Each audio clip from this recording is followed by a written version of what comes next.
Hello, my name's Daniel Guiney. Welcome to this Global Perspectives Guide to Component 1, that's the written examination for the Cambridge International Examinations Board. So, as you know, you will have to sit an end of course examination for this subject, but how much of it will be exam based? Well, hopefully you're now familiar with the assessment overview, which looks like this, and you can see there are three different components that make up how you will be assessed and get your final grade in this subject. And the first of these, circled here, is called Component 1. It's your written examination.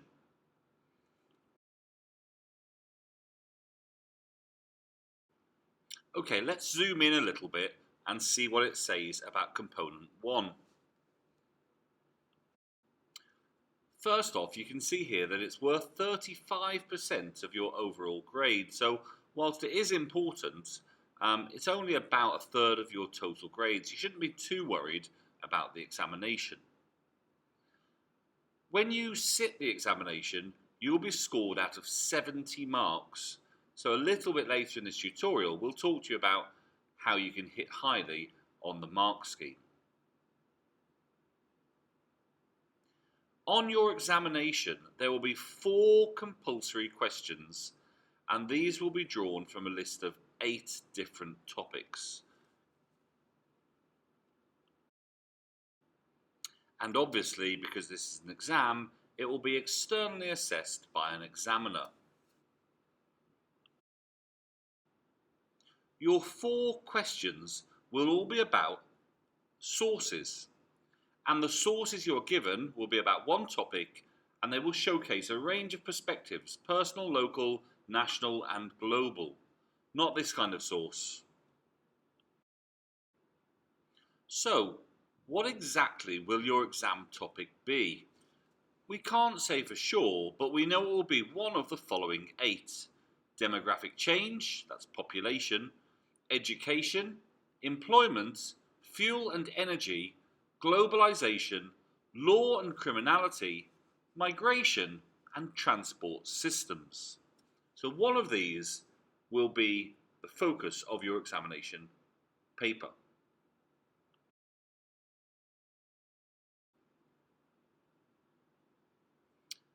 The written examination will last an hour and 15 minutes, and as we've already said, there will be 70 marks up for grabs.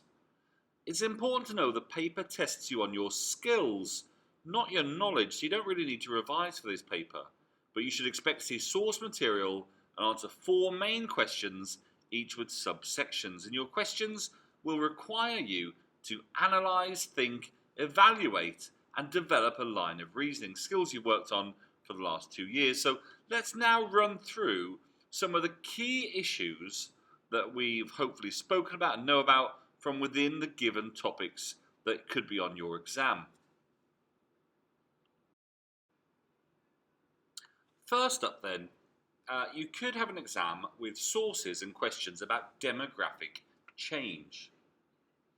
Now, demographic change might ask you questions, for example, about aging populations in countries like Korea, or about shrinking cities like Tokyo and ask what the effects might be. It might ask you to think about movement from country to the city and how this changes values, or maybe look at overpopulation. It might also ask about how demographic change creates competition for resources.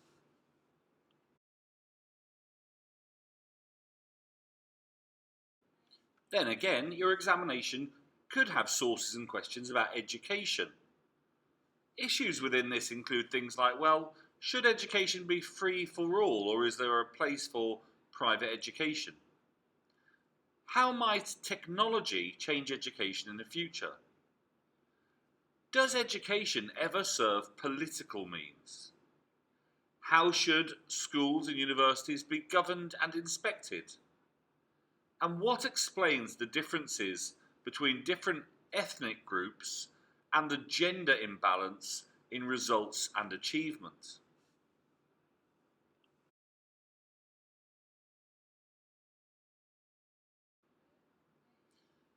Your examination could be about the idea of employment.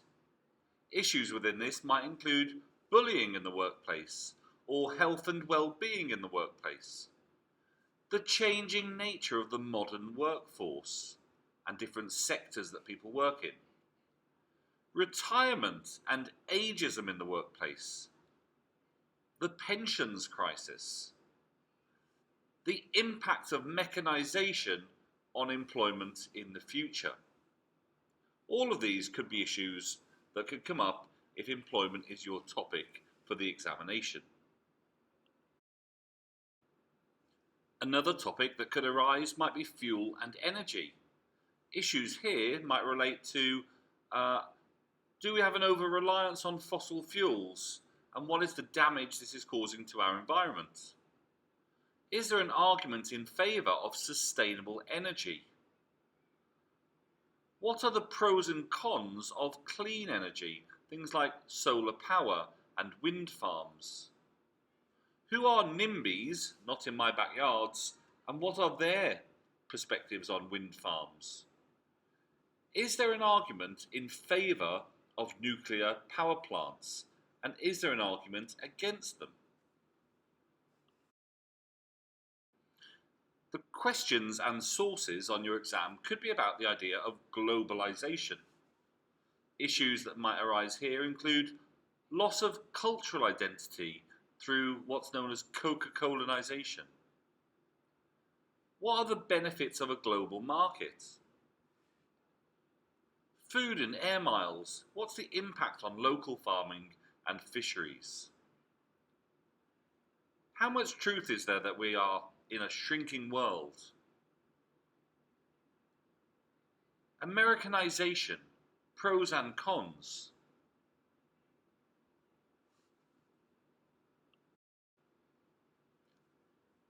Law and criminality. Is it ever right to break the law? Who and how are laws created by and for? What's the difference between a freedom fighter and a terrorist? Another issue within this is race and the law, and laws on sexual freedom in different countries. Should statues be toppled by vigilantes if we don't agree with what they memorialise? The seventh possible topic that could come up on the sources on your exam is migration.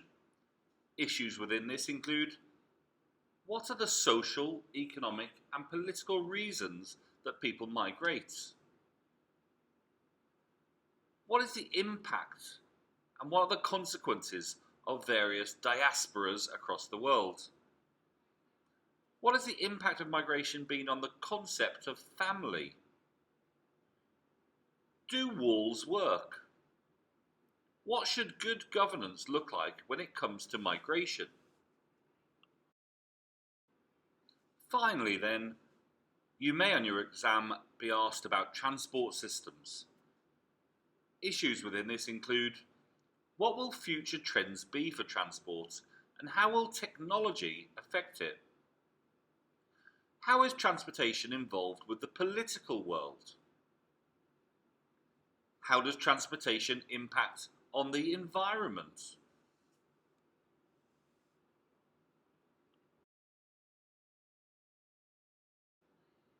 So now that we know what the topics will be or could be, what are the actual questions like? What does a paper really look like? Well, there are 4 questions, so let's start with question 1. Question 1 will be questions about a couple of the sources, 2 of the sources, so you need to have read them and annotated or labelled them well before you start answering. So question 1 will have 4 subsections, A to D. Let's look at A. It says, study source 1 and 2.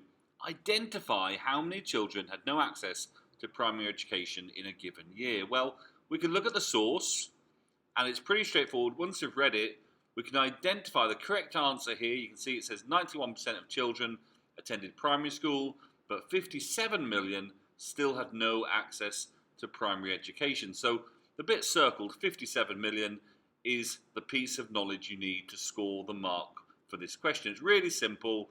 It will ask you to identify something in the source, just lift from the source. So one simple, accurate point is all you need to get full marks for that first question. So identify a trend or something in the source. Easy. Question 1b will again ask you to lift from the source to identify something about a source. So you can see here the question is identify 2 ways that parents can help their child with education using source 2. They could ask you to identify 2 trends, 2 causes, 2 consequences, but the approach remains the same. Read the source carefully, circle or highlight the 2 things it wants, and just write them in your answer. So we can see here in the source, circle them in red, encouraging them to read stories and to play games. These are the things that are going to get you the marks for this question once you've read through the source and lifted them out.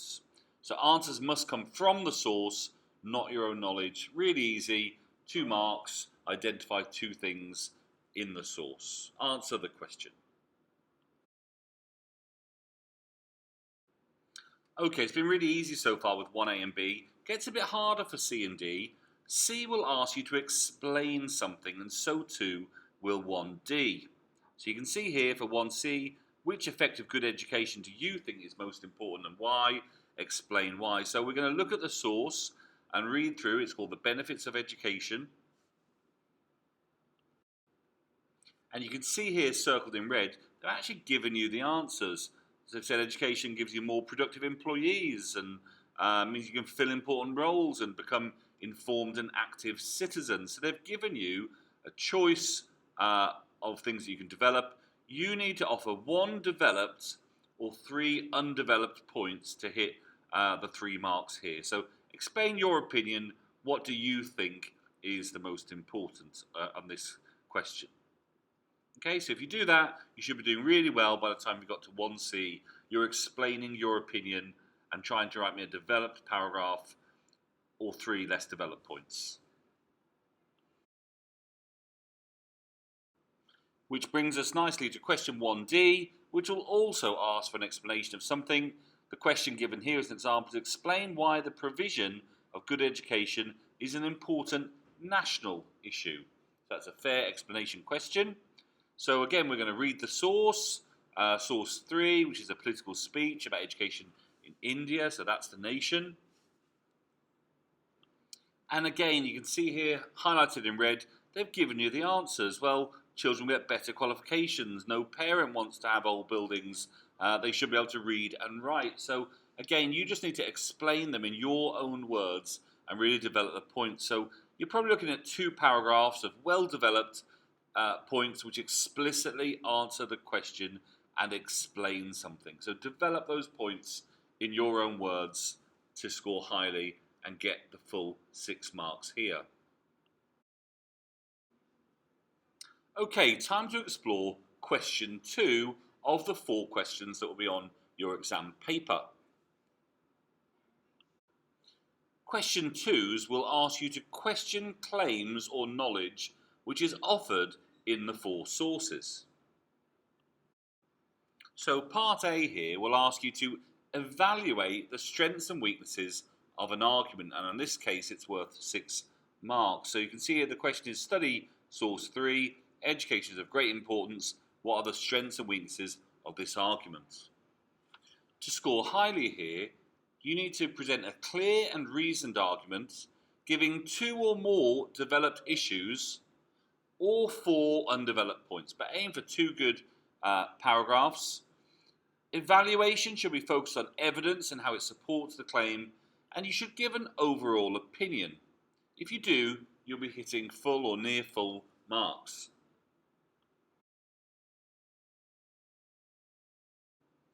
Question 2b will ask you how you might test a given claim in a source. So you can see here, if we spend more money on education, our children will get better qualifications. How might you test that? Well, this is what the mark scheme says. It says you must give 3 or more developed points explicitly relating to testing the claim. So when considering how to test this claim, you should look at statistics, compare them with previous years. What does the source not show you? What are the expert views? Do you know anything about the media and how this issue has been dealt with there? Can you review surveys or questionnaires, or look at the role of international organisations? What about individual testimony or personal experience? Can you always rely on it? So you're questioning the claim and the sources and where it's come from. Okay, time to move on to question 3. This is your first really big mark question, so it requires a bit more effort. And please note, the first 3 subsections could all be shuffled around. Okay, so I hope you can see what I mean here. A asks you to identify a prediction for 1 mark. B asks you to identify an opinion for 1 mark. And C asks you to identify a value judgment for 3 marks. But in a different year, maybe C would ask you to identify a prediction for 3. And maybe A might be asking you to identify an opinion. So you just need to make sure you know the difference between a prediction, an opinion, and a value judgment. So in this case, we'll look at the source. A wants us to identify a prediction. You can see here, sometimes people miss school and talks about the future and what things we'll learn in school. That's obviously a prediction. So 1 mark is identified for 1 point for this part A question. Now let's move on to part B. So in part B, it's asking us to identify an opinion, and it tells you the source to look at. It's only worth 1 mark. So again, if we look at the source, you can see here circled in red, it's okay if children do not go to school every single day. Well, that's clearly someone's opinion. So all you need to do is lift that, extract it from the source, write it on your exam paper, and you'll be given the 1 mark here. So again, 1 mark for 1 correct answer identified. Predictions and opinions. Easy. So having identified predictions and opinions, part C is asking us to identify a value judgment within a source. Okay, a value judgment. So looking at the source here, we can see a few value judgments. Okay, we think it's important for us to support our parents. So that's not just an opinion, that's a judgment made on their own values and their beliefs. There are 3 in the source there that I've circled, and you can get extra marks sometimes for showing really clear understanding of the value judgments. But remember, they can all be shuffled around A, B and C. But question D, for 3D, will ask you to look at some arguments and to tell us which you think is the most convincing. Here's what the examiner's mark scheme says. It says, well, you need to obviously explicitly say which argument you find more convincing and why. It should be structured, so use paragraphs, and it should include 3 or more developed points. You're looking at 3 good reasons, well developed into paragraphs. There should be a running comparison and an overall evaluation, and your writing should be clear, credible, and well supported points. So which argument do you find superior? And you're telling me why. What sources have they used? How have they made it? What's their background? What's their authority? So really write in detail to score highly for these 15 marks. Okay, you're doing ever so well so far, but we now come to question 4, which is the big question. It's worth 23 marks, so make sure you leave enough time for it. Question 4 will ask you to make a judgment about a course of action using reasoning and evidence. So the more you've practiced reasoning and providing a reasoned argument, the better you'll be at this section. Here's what the mark scheme says you need to do. Feel free to pause it here if you wish as well, but you need to use material from sources 1 to 4. Propose a favoured course of action and support it throughout. Write a well-structured account, which means paragraphs, please. And aim to give 4 or more developed points to reach a clear judgment. Okay, so think about the course of action, support it, give me 4 detailed paragraphs at least, and arrive at a well-reasoned judgment. But the more you practice your line of reasoning, go back to those early skills you did at the start of the course, the better you will be. But just make sure you get your timing right for this big 23 marker. Okay guys, that's the end of this masterclass. I hope you found that of use. Chat to your teachers, who'll be happy to give you past papers and to give you lots of exam practice. But I wish you the very best of luck. Good job, well done. Bye-bye.